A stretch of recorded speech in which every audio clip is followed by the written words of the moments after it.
Little Men of Space by Frank Belknap Long. Originally published in Fantastic Universe, June-July 1953. Narrated by Tom Trussel. The children were coming home. Elwood could see them from the cottage doorway, shouting and rejoicing in the bright October sunlight.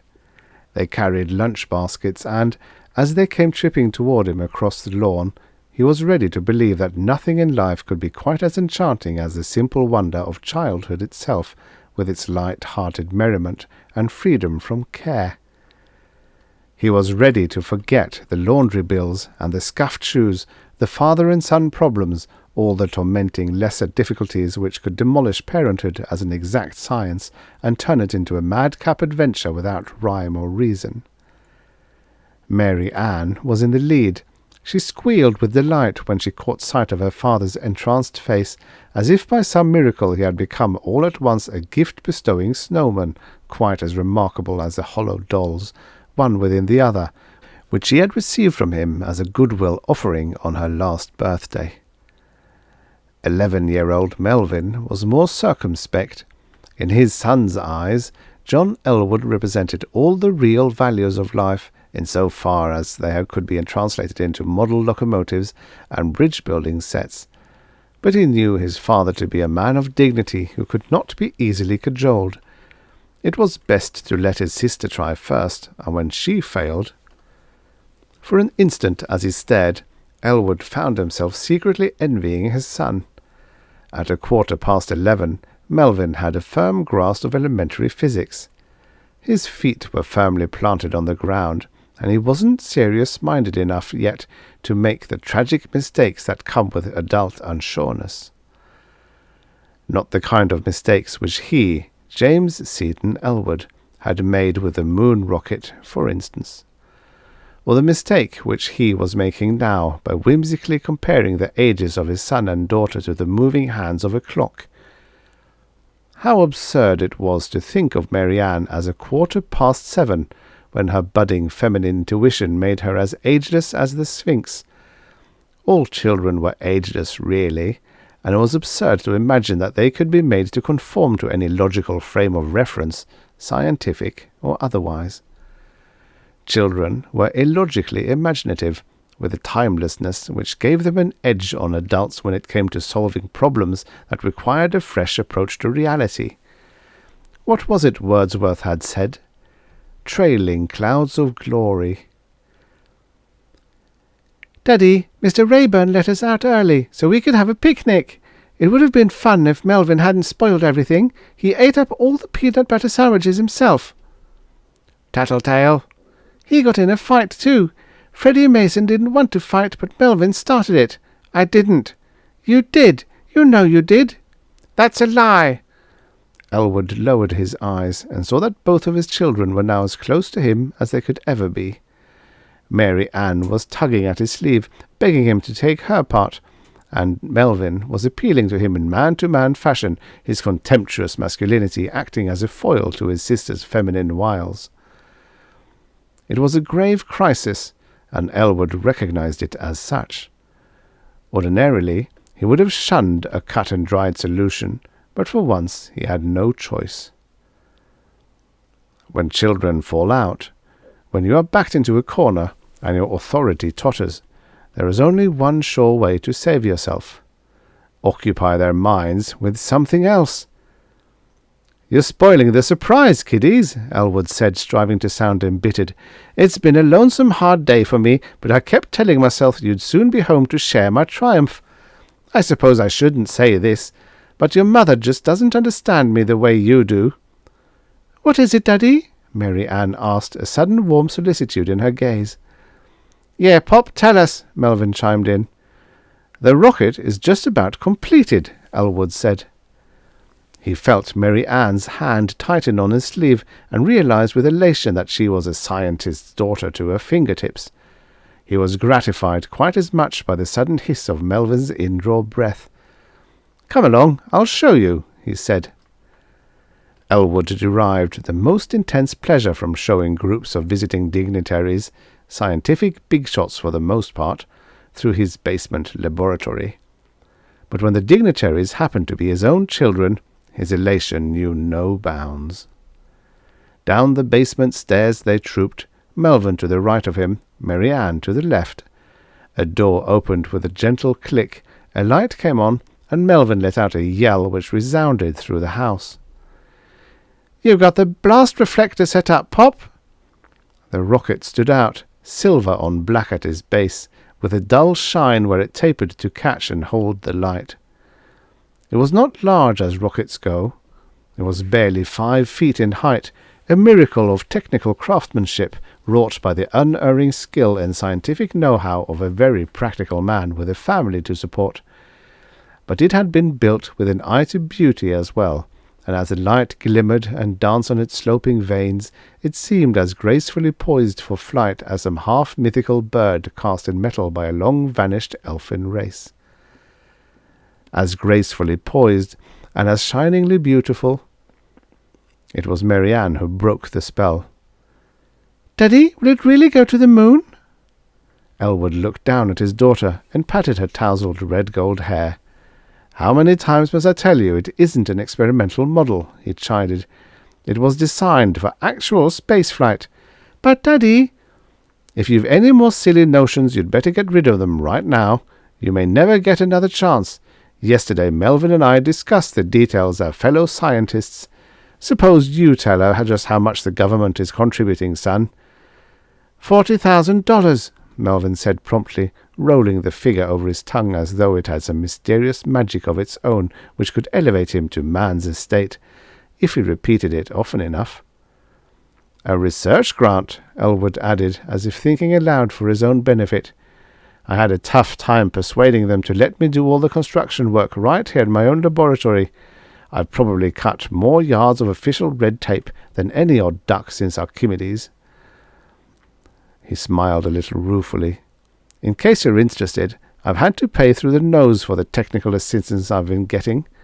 Those owl-faced characters you've seen drifting in and out won't work for peanuts." "But all of the rockets in the stereo cineramas are much bigger," Mary Ann protested. "Why is that, Daddy?" "We've just about seen the end of the huge, outmoded stratosphere observation-type rockets," Elwood replied, including both children in his glance. "In the future, observation rockets will be much smaller, and there is a little to be gained by attempting to send a large rocket to the moon.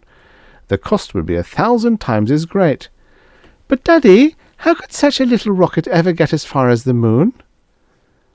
"Perhaps the worst mistake an individual or a society can make is to confuse size with power," Elwood said.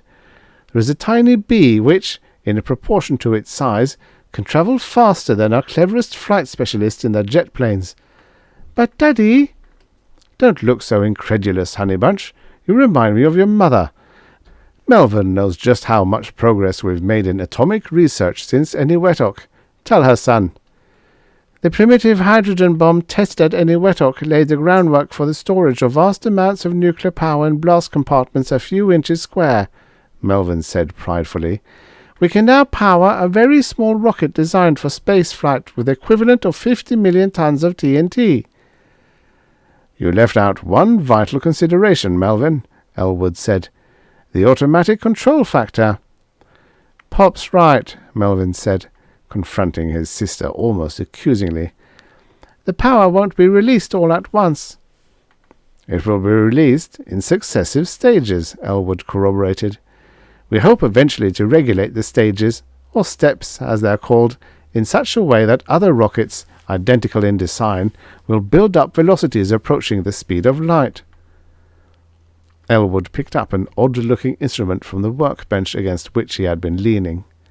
As he fingered it idly, he enjoyed his daughter's stunned acceptance of his accomplishment, realizing more than ever what an important contribution he had made to man's eventual conquest of the stars. That conquest would come in good time. Even now, enough atomic potential had been stored in the rocket to carry it to Alpha Centauri, and back. The blast mechanism had to have an overload to function at all. but only a tiny fraction of the potential would be needed to make the moon flight an accomplished fact. The rocket wouldn't be traveling at anything like the speed of light, but just as soon as a few more complicated technical details had been worked out, Elwood felt suddenly very tired. His back ached with stiffness and his eyelids throbbed. Fortunately, he knew the reason for his weariness and refused to become alarmed. He had simply been driving himself too hard. But with the rocket so near completion, he couldn't afford to let even a draught of cold wind blow upon him and increase his chances of becoming really ill. "If it's all right with you, kiddies," he said, "I'm going upstairs to bed. I'm practically out on my feet." "Oh, Pop, it isn't 6 o'clock yet," Melvin protested. Instantly, Mary Ann came to his rescue. "Daddy, you're not getting enough rest," she said, her eyes darting to the rocket and then to her brother in fierce reproach. "I ought to turn in early when I can," Elwood said. "If your mother wasn't at Aunt Martha's, I'd have to sit up half the night convincing her I've got enough practical sense left to shave and bathe myself and take in the mail." "Good night, Daddy," Mary Ann said. "Good night, kids. Thanks for being patient and giving me a break." "Pop, can I stay down here and look it over?"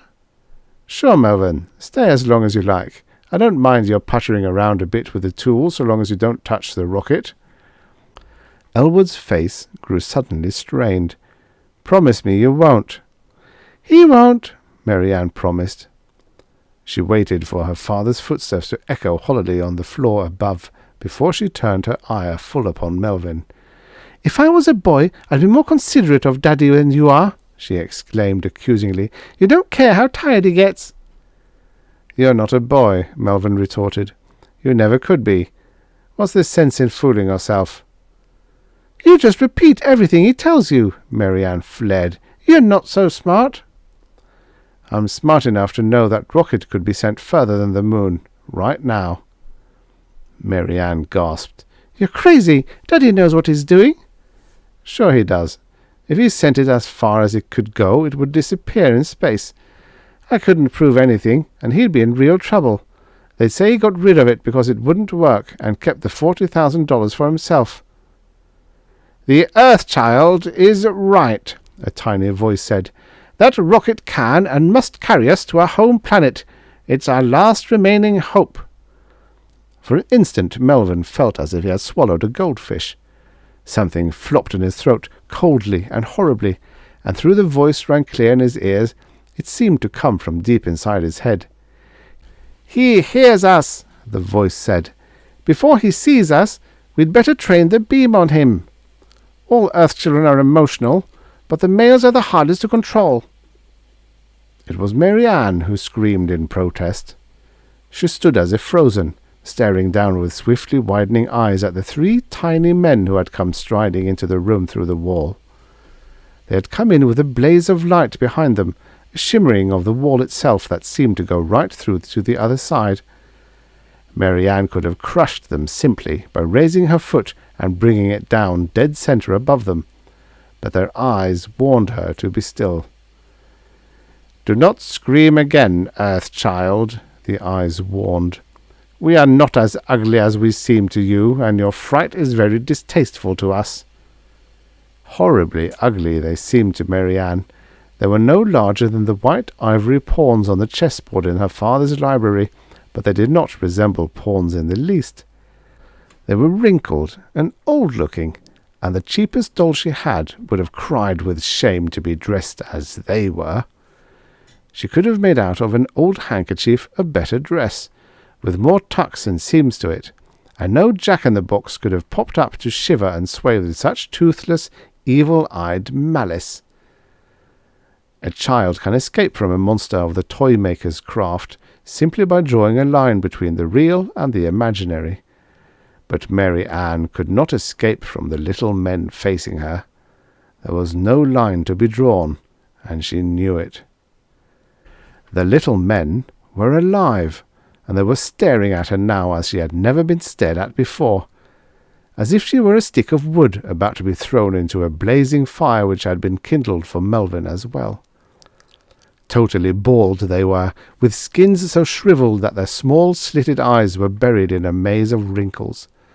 Most pitiful of all was the fact that their skins were mottled brown and green, colours so enchanting when associated with budding leaves or the russet and gold splendours of an autumn landscape. The little men were alive, and they were warning her to be quiet. Just to make sure that she would not move or attempt to scream again, they spoke to her again inside her head. "We're going to use the beam on you too, but you won't be hurt if you don't try to wake up your father." She could hardly keep from screaming when she saw what they were doing to her brother. The tallest of the three, they were not all of the same height, was turning Melvin slowly about in a blaze of light. He was the thinnest of the three too, so thin and tall that she automatically found herself thinking of him as Tall-Thin. The light came from a tiny glowing tube which Tall-Thin was clasping in hands as small and brightly shining as the pen points in a school stationery set. She knew by the way she felt that Melvin wanted to scream too, to scream and struggle and fight back, but he couldn't even move his head and shoulders. He was all stiffened up, and he turned as she had seen him do in dreams when they'd been quarrelling, and she had wanted to punish him for making faces at her, to punish him by skipping away across the room and laughing because he couldn't follow her. She was sorry now she'd ever dreamed of Melvin in that way, even when he was mean to her. She felt even sorrier when she heard her brother shriek. It wasn't much of a shriek, just a thin little cry that came out, muffled. Melvin had almost lost the power of speech, and it was awful to watch him trying to move his lips. He was completely turned now, staring down at the little men, and his eyes were shrieking for him. "Don't make them mad, Melvin," Mary Ann pleaded. "They'll kill you." Instantly Tall-Thin turned and trained his gaze on Mary Ann, his face twitching with impatience. "Dealing with the immature is a nuisance," he complained, and Mary Ann heard the words clearly, even though she knew they were not meant for her. Deep inside her head, she could hear Tall-Thin speaking to his companions. As if sensing something disturbing in that, the second tallest of the three spoke in reply, spoke for the first time. "They'll hear everything we say. It would be so much more convenient if we could talk to them without giving them the power to hear in return every word we utter." "That cannot be avoided, Rugit," replied Tall-Thin. "When we read their minds, we awaken extrasensory faculties which would ordinarily remain dormant in them." And rudimentary, Tall-Thin agreed. "It's like stimulating a low-grade energy circuit with a high-grade charge. The low-grade circuit will remain supercharged for a brief period." "Would it not be safer to kill them at once?" "Unnecessary killing is always unpleasant," Tall-Thin said. "We should be emotionally prepared for it," Rugit countered. "We would not have survived and become great as a race if we had not conquered all such squeamishness in ourselves. We must be prepared to nullify all opposition by instant drastic action, the most drastic action available to us at any given time." Rugit paused for an instant to transfix Tall-Thin with an accusing stare. Then he went on quickly. "In an emergency, it is often very difficult to decide instantly how necessary an action may be. To take pleasure in killing unnecessarily is therefore a survival attribute of a very high order." "I would as soon kill the Earth Children as not," Tall-Thin said, "but the slightest emotional unpleasantness militates against survival. Every act we perform must be dictated by reason. Our moral grandeur as a race is based on absolute logic, not on blind instinct. Even in an emergency, we are wise enough to determine how necessary an action may be, so your argument falls to pieces." Tall-Thin straightened, his parchment-dry face crinkling with rage. "This isn't the first time you've questioned my wisdom and authority, Rugit," he said, and the voice was like the hiss of a snake uncoiling in the long grass of a jungle clearing. Roget stiffened, as if invisible fangs had buried themselves in his flesh. His cheeks could hardly have been called ruddy to begin with, but their pallor suddenly became extreme. He took a quick step backward, a look of horror coming into his eyes. "You wouldn't! No, no! Hilili!" "Their choice is no longer mine alone." "But I was just thinking out loud." Tall-Thin clicked off the beam, leaving Melvin still standing, large-eyed and motionless against the wall. He raised the tube which had projected the beam until it was pointing directly at Roget. "I'm going to step up the beam," he said. "But why? Why, Hilili? For the love you bear me." "I bear you no love." "But you are my biogenetic twin, Hilili. We have been closer than ordinary brothers from birth." "It does not matter. It does not concern me. Family relationships militate against survival when reason falters in a single member of a family root." Tall-Thin's voice hardened.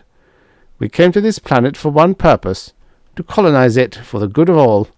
We numbered thousands, and now we are reduced to a pitiful remnant, just ourselves, thanks to the stupidity of a few." "I was never one of the stupid ones," Roget protested. "I advise our immediate return. The unknown hideous diseases which decimated us like migs, the atmospheric gases which rotted our ship so insidiously that we were not aware of the damage until they exploded in flight.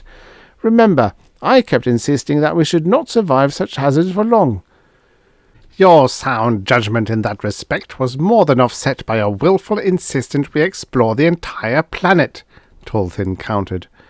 "Our ships were so numerous that they were observed in flight, and we might have been destroyed completely when death and disaster struck. As might have been expected, the very shape of our ships made them conspicuous.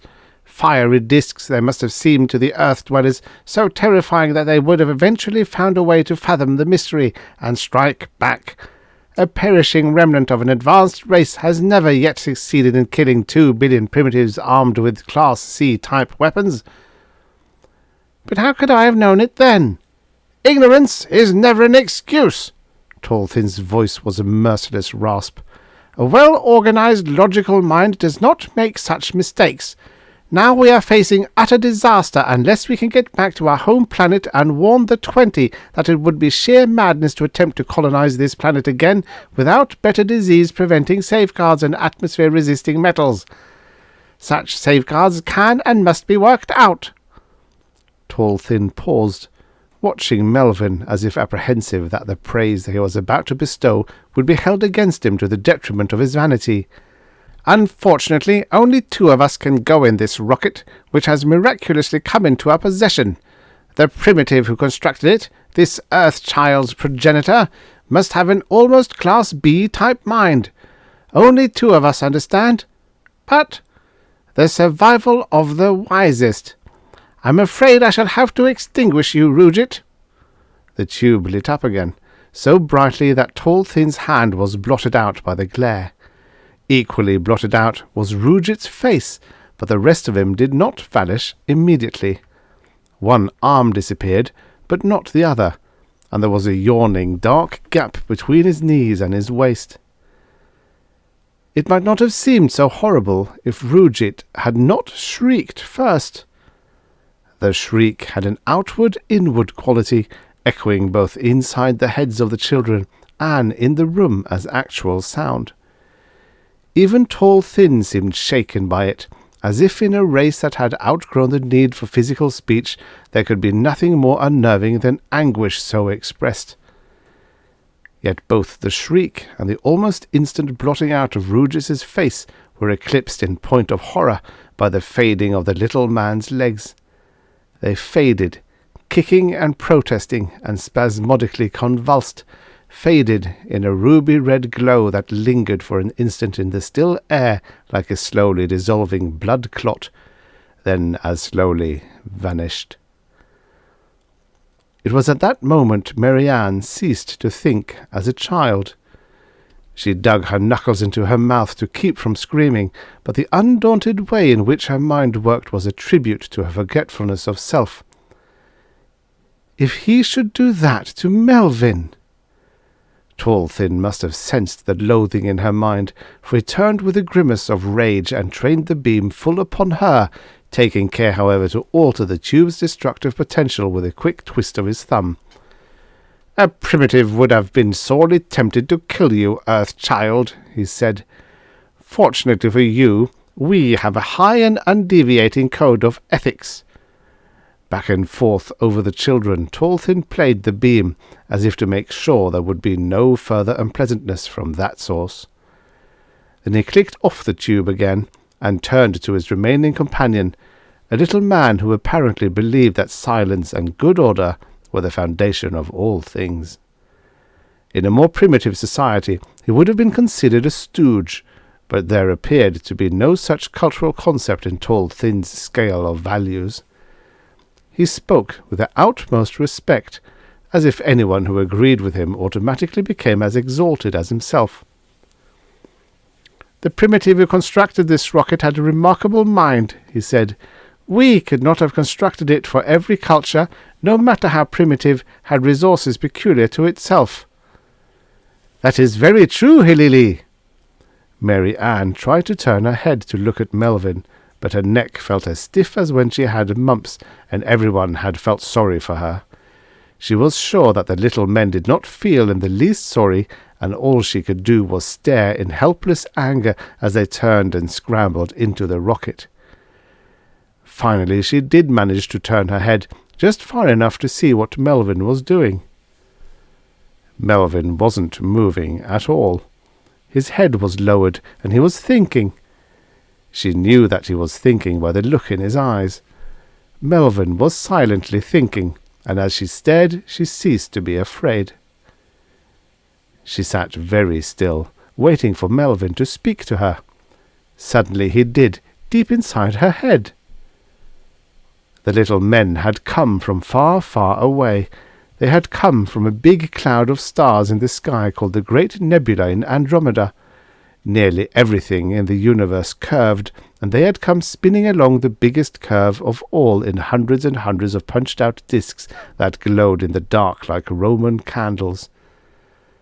The cow pasture Melvin and she played in was, she knew what it was, but she waited for Melvin to say it, Rocket Proving Ground. It was their own secret playing place, but Daddy called it a rocket proving ground. Daddy wouldn't send the rocket to the moon from his laboratory in the cellar. He'd take it out to the proving ground and ask even the President of the United States to watch it start out for the moon. The President would come because her daddy was a very important and wonderful man. He didn't have much money, but he'd be rich and famous if the rocket reached the moon. Most men as wonderful as her daddy were poor until they did something to make people stand up and shout. The little men didn't want her daddy to become rich so that he could send Melvin through college and she could go to college too. The little men didn't want her to learn domestic housekeeping and make the handsomest man in all the world happy. The little men couldn't take the rocket out to the proving ground. It would start off blazing and then go straight up through the roof into the sky. It would blow the cellar apart, and the cottage would come tumbling down in ruins. Melvin would be killed, and her daddy. She had never been so terrified in all her life, and if Melvin hadn't started thinking, she would have burst out crying. Melvin was thinking something now about the cottage. Water came in from the sea. It did too. She remembered Daddy complaining about it when he went down to stoke the furnace. Water in the cellar, and the ground underneath all soft and soggy. Salt marsh seepage. Why, it was like quicksand down below the solid strata. The words came quick and clear from Melvin thinking. Solid strata. Even the solid strata wasn't all solid. There were porosities in it, like a sponge. If something very heavy went down through the cellar floor, it would go right on sinking. Auxiliary fuels, came from Melvin thinking. They're in the auxiliary fuel chamber now. Hot steam in the turbines, pushed right through the heat exchanger. The atomic charge won't go off at all if the heat exchanger works fast enough. "They don't know as much about the rocket as Pop does," came from Melvin. "The atomic part is the big important part. They came at night and studied that. But the heat exchanger, they didn't take the trouble to study it. Now they're worried about it. Why should an atomic rocket have auxiliary fuels?" Daddy could have told them. You had to have auxiliary fuels in a rocket if you were going to send it to the moon. The rocket's trajectory would have to be modified by small readjustments that could only be made by auxiliary fuels. "Melvin, think hard and fast, and in the right way." "They're stopping now to puzzle it out," came from Melvin. "Their minds work differently from ours. They fasten on the big important things first. The small things they sometimes overlook. They can't help it. Their minds are constructed that way. Mustn't let trivialities distract us."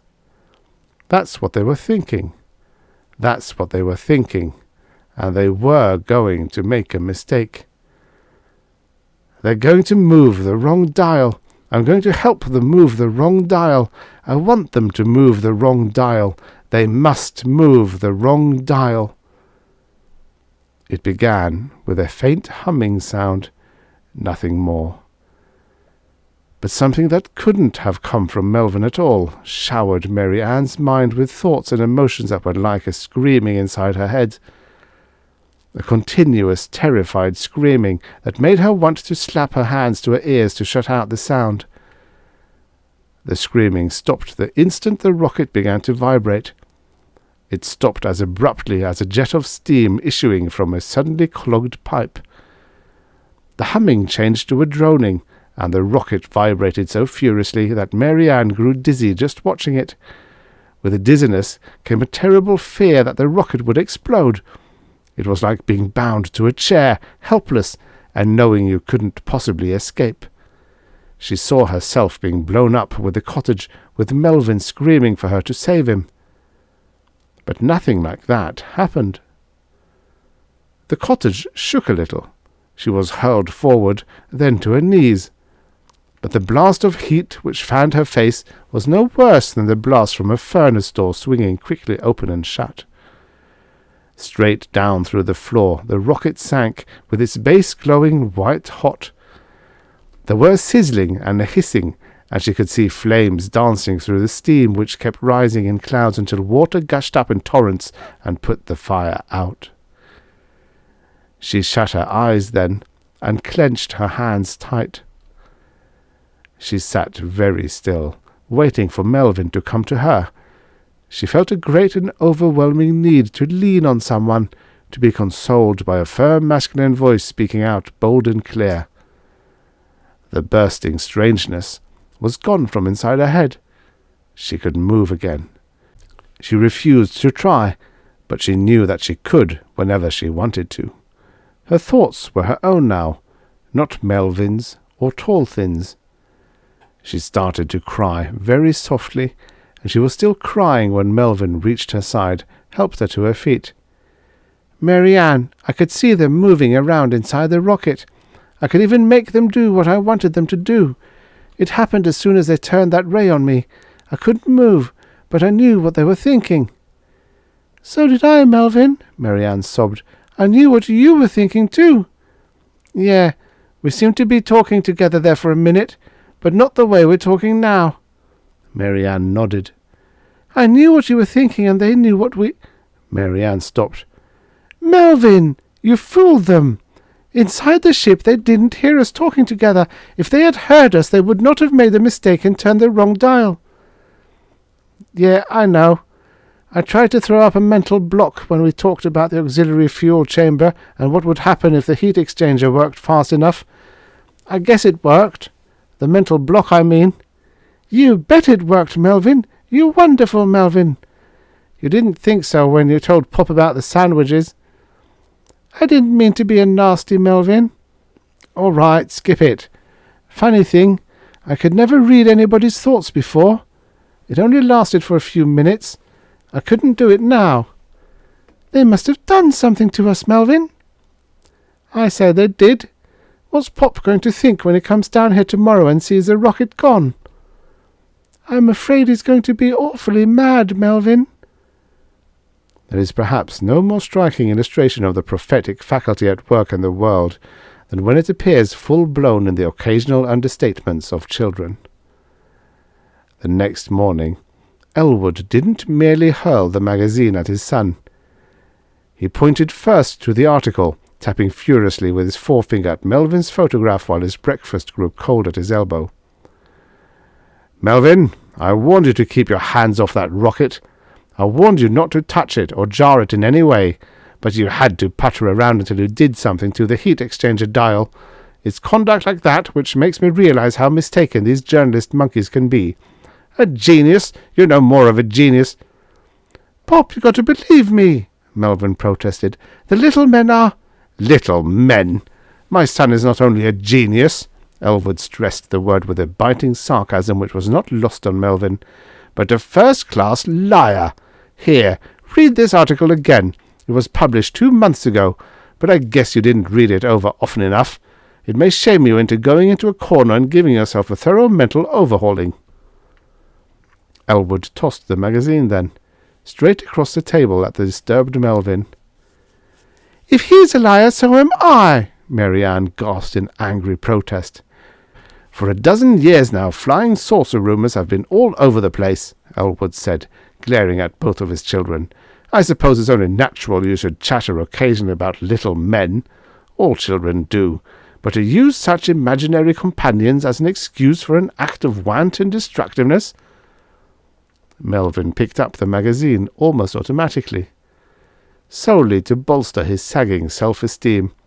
Even the innocent and falsely accused can feel guilty at times. He stared at his own photograph and the somewhat baroque caption which surmounted it. "Young Scientific America. Can genius be inherited?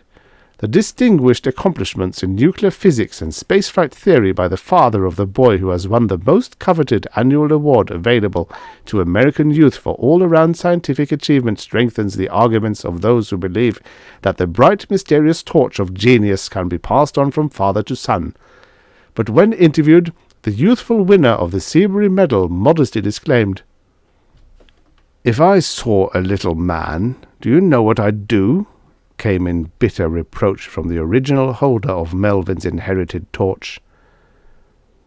And then, in rhetorical response, 'I'd make it my fight, a fight forced upon me against my will. I'd consult a good psychiatrist immediately.'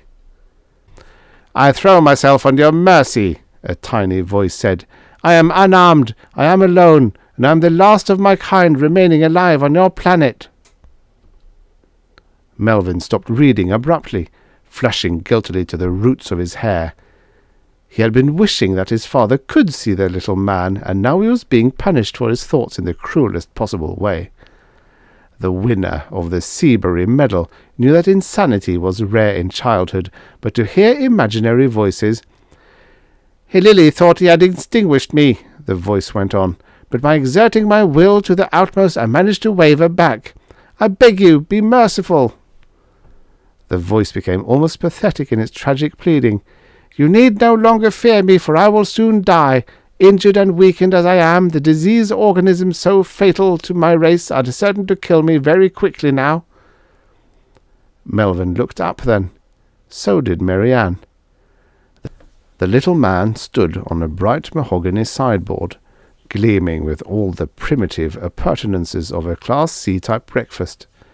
A tray of buttered toast, crisply brown, rose like the great pyramid of Cheops at his back, and he was leaning for support against the coffee percolator that mirrored his wan and tormented face in wavy and distorted lines. It was easy to see that death was already beckoning to rouge it with a solemn and pontifical bow. "Pop!" Melvin gasped, leaping to his feet. John Elwood did not answer his son. However much he may wanted to communicate, there are few satisfactory avenues of communication that remain open to a man lying flat on his stomach on the floor in a dead faint. The End. Subscribe for your daily stories of futures past.